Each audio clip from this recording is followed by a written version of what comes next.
इन बच्चों को कुछ बताऊंगा तो बच्चे कल्याण पाएंगे, नहीं तो इनका कल्याण कब होगा? कौन देखना चाहता है? तो भूतों को बुला के दिखाता हूं।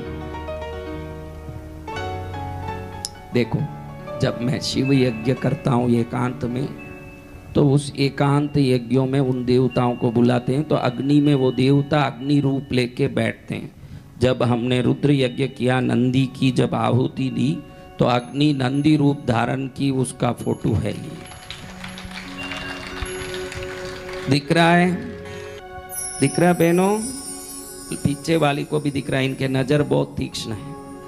एकदम पीछे वाली बहनों को भी दिखने लगा, तभी पति कोई गलती नहीं कर पाता, पकड़ाता है। दिख रहा है? ये अग्नि है।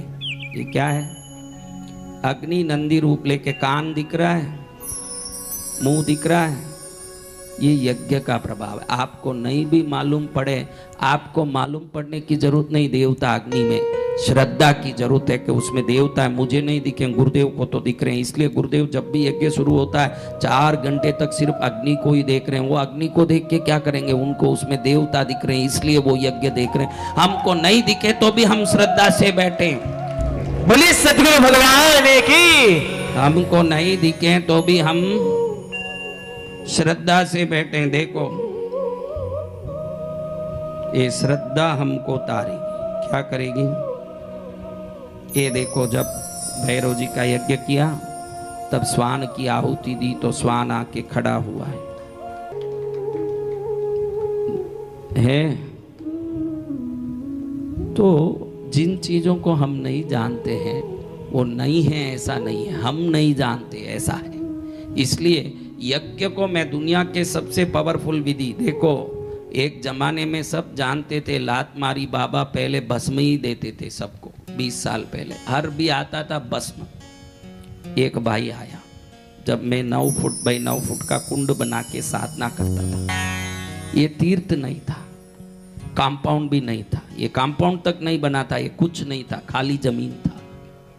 मैं जब ही जमीन में माँ का आदेश दे के, यहाँ जो नागों का स्थान देख के माँ ने कहा मैं यहाँ हूँ, आओ आओ। हम आए यहाँ, यज्ञ बैठ के अकेला रहता था। रात में 9, इतना बड़ा बड़ा, मैं इतने बड़े बड़े अखरोट, बादाम, पिस्ता, गुगुल, दसांग धूप से गोलियां बनाता था, घी में मिक्स करके उसका हवन करता माँ के सामने। रात में 9 बजे बेंगलुरु से एक व्यक्ति आया, मेरी पत्नी को पेशाब की जगह कैंसर है, डॉक्टर ने मना कर दिया, हाथ झटक दिया। किसी ने बताया कि आपके चरण में ही इसका निस्तार निकल सकता है और कोई नहीं बचा सकता, आप कृपा करो।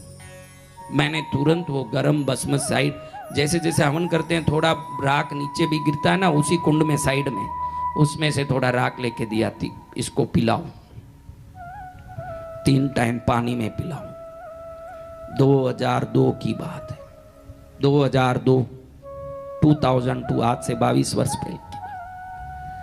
माँ ने मुझे बोला था कि मई 5 तारीख को 2003 में मेरे मंदिर की प्रतिष्ठा करनी है। तब 2003 की बात है, मार्च 28 तारीख की बात है। मैं सोचूं कि माँ बोल रही है कि 38 दिन में मंदिर बनाना, कितना मंदिर 38 दिन में कैसे बनाऊंगा, क्योंकि तब मुझे कोई नहीं जानते थे। लाल वस्त्र पहनता था, लाल वस्त्र पहन के साधना करता था। अभी तो आप लोग बड़े प्रेम से मेरे लिए कुछ सहयोग भी करते हो, नहीं भी करो तो माँ को बोल के सहयोग को मैं आकर्षित कर देता हूँ। लेकिन वो जमाना था जब कोई नहीं जानता। मैं सोचा कैसे होगा। दिलीप सोमपुरा नाम का एक मंदिर बनाने वाला शिल्पकार बेंगलुरु रहता था, उसको बुलाया। उसने कहा महाराज 38 दिन में कहाँ मंदिर बनेगा, खड्डा खोदना, नींव भरना, ऊपर मंदिर बनाना, शिखर बनाना, उस पर ध्वजा चढ़ेगी, अंदर मूर्ति बैठेगी, नहीं होगा। नींव भर देंगे, ईंटों से मंदिर बना देंगे, ईंटों से शिखर बना देंगे, अंदर मार्बल लगा देंगे ताकि मूर्ति बैठ जाए, वापस कोई अंदर कोई दोष न लगे, बाकी काम बाद में करना। आप नए भी हो, मैं 27 लाख रुपया इस काम का एस्टीमेट लाया हूं, आप पहले एडवांस दो 27 लाख, आप 38 दिन में काम करवा दोगे, फिर पैसे के लिए रुलाओगे, मैं नहीं कर पाऊंगा, आप नए दिख रहे हो। मेरे सामने बोला, मैंने बोला कल दे दूंगा 3 बजे पैसा तुझे। माँ बोल रही है कि कल दे देंगे। वो गया, फिर माँ को मैंने पूछा कि कल कैसे देंगे, मेरे पास कोई पैसा थोड़ी है, तू क्या ही लिए कल बोली। माँ हंसने लगी। उसके बाद मैं शांत हो गया। उसी दिन रात में ये आदमी आया जिसको मैंने भस्म दिया। और मैंने से वो शिल्पकार को कब बुलाया? कब बुलाया? अगले दिन 3 बजे दोपहर। वो अगले दिन 3 बजे आ गया। अब मेरे सुबह से दिमाग में चले कि इसको 27 लाख 2002 में 27 लाख मेरे लिए 27,000 करोड़ जैसे दिखता था। वो एक जमाना था। हाँ, तो मैं क्या करूं सोचता था। तो बराबर 3 बजे ये आ गया शिल्पकार, पैसा दीजिए महाराज। इसको क्या बोलूं मैं? माँ को बोलूं? तो बोली ना कल दूंगी। अब मैं इसको क्या बोलूं? उतने में वो जो कल गया कैंसर वाला पति, कैंसर वाली का पति, वो आया। मैं कहा इसको तो कल राख दे दिया, अब काई लिए घड़ी घड़ी आता है। मेरे को मन में गुस्सा आया कि मेरी अपनी व्यथा में मैं हो रहा हूं दुखी, उसमें ये क्यों बीच में आया। तो ये आके सीधा बोलता है कि महाराज जी कल मैं राख लेके रात में 1 बजे घर पहुंचा और जैसे ही सोया सुबह 4 बजे पद्मावती आई। ये व्यक्ति जो बेंगलोर में एयरपोर्ट के पास देवनहल्ली नाम का पद्मावती का क्षेत्र है, उधर भी पद्मावती का मंदिर बनाया हुआ है, वही व्यक्ति का मैं अब बात कर रहा हूँ। वो व्यक्ति बोल रहा है कि कल पद्मावती मेरे सपने में आई 4 बजे, बोल रही है कि 27 लाख रुपया कृष्णगिरी में मेरे मंदिर बनने को चाहिए ना, तू गुपचुप क्या बैठा है?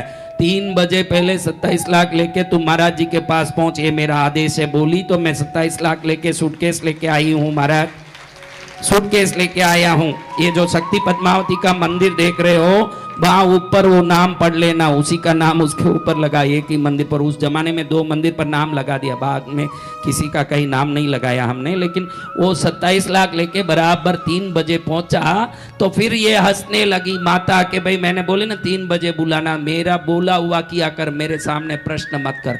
उस दिन इससे प्रश्न करना छोड़ दिया मैंने, समझा ना? उस दिन प्रश्न करना छोड़ दिया। 27 लाख का सूटकेस लेके 3 बजे आया 2002 में दोपहर में, और मैंने हाथ भी नहीं लगाया। मैंने कहा लेने वाला ये है, देने वाला तुम गिन लो, ले लो, मेरा तो मंदिर बने तो बस। बड़े धूमधाम से 38वें दिन अनुराधा पौडवाल भी आई, संगीत भी हुआ, न प्रतिष्ठा भी हुई, न भक्ति भी हुआ। बहुत बड़ा प्रोग्राम हुआ प्रतिष्ठा के। उसके बाद 2005 में बाकी मंदिर बनाए। बाकी मंदिर बनाते समय मंदिर पूरा हो गया। जून महीने में 13 दिन का उत्सव था। तो वापस माँ का सपना आ गया। माँ बोले केसर मत खरीदना। इस मंदिरों में क्या है, सब मंदिर में मुंह पर कपड़ा बांध के हर व्यक्ति पूजा कर सकता है। तो इन मंदिरों में केसर बहुत लगता है, तो केसर बिना कैसे करूंगा। माँ बोल रही केसर मत खरीदना। तो अश्विन गुरुजी जो विधि कारक हैं, उस समय जीवित थे वो, अभी तो उनका देहांत हो गया। तो वो ही हमारे विधि कारक थे। उन्होंने 1.25 किलो केसर लिख के दिया, 1.25 किलो। तो मैं क्या 1.25 किलो, अपने पास 1.25 ग्राम भी नहीं है, अभी एक मंदिर की प्रतिष्ठा कैसे होगी। माँ वापस उसी दिन सपने में आई। ध्यान रखना, मैंने बोल दिया ना कि ज्यादा मेरे से सवाल मत करना, केसर लेना नहीं है, ये मैं बोल रही हूँ।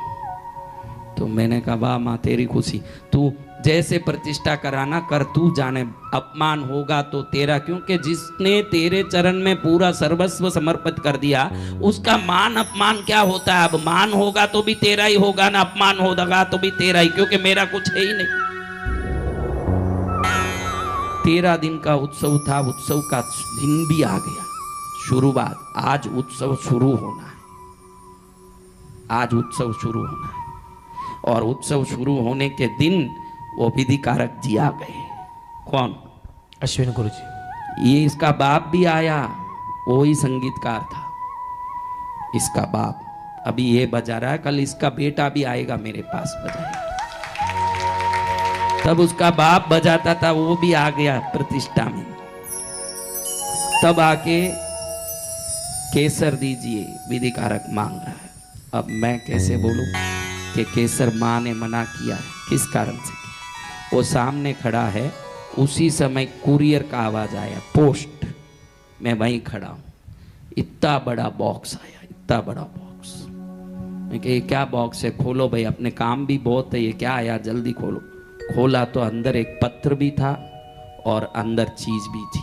पत्र में लिखा था कि मैं राजकोट से केतन भाई गोसालिया बोलता हूँ।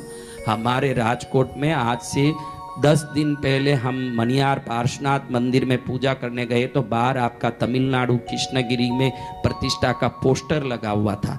मैं उसको पढ़ के अंदर पूजा करने गया और मैं भूल गया, रात में सोया तो सपने में देवी आई, बोले कि कृष्णगिरी में 1.25 किलो केसर बेच, ये तेरे लिए अनिवार्य है।